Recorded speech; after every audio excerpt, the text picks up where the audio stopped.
Well, why is it complicated? Well, fuck. Because Charlie wasn't the only one who sold the chocolate factory. In fact, Santa Claus is no longer making the toys at the North Pole. Do you know who's making the toys? The people in Taiwan are making the toys. Fine. Okay. So you go, well, Santa shut down the toy shop and it's being made by people in Taiwan. And that's fine and great for them. But what happened to the elves? Well, the elves and the Oompa Loompas are on the internet reading about maybe the earth is flat because they don't have enough money to take their kids to Disney World or whatever. So now we've abandoned the elves and the Oompa Loompas, okay? And we're yelling at them and screaming at them and wondering why they're becoming increasingly politically radical and volatile and why they're embracing pathological behavior. We don't understand it, but Santa Claus is in Miami living in a penthouse with Ken Griffin. And Santa's like, I was an early investor in Citadel and I've always believed in Ken. And that's lovely and nice.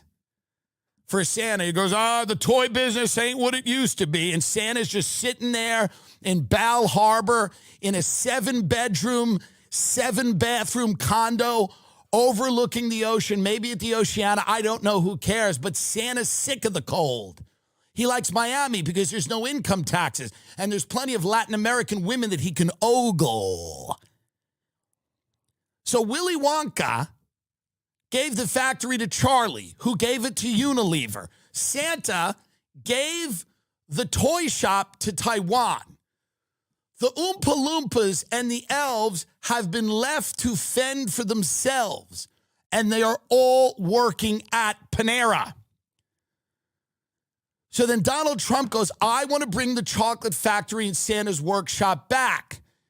But the problem is that our entire economy is based on the fact that everything we consume is made by child slaves.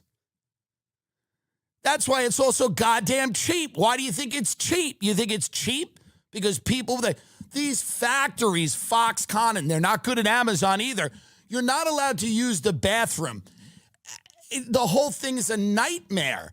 Because in order for maximum productivity, you have to treat human beings like they're, slaves, like they're indentured servants, like they don't have any autonomy or agency.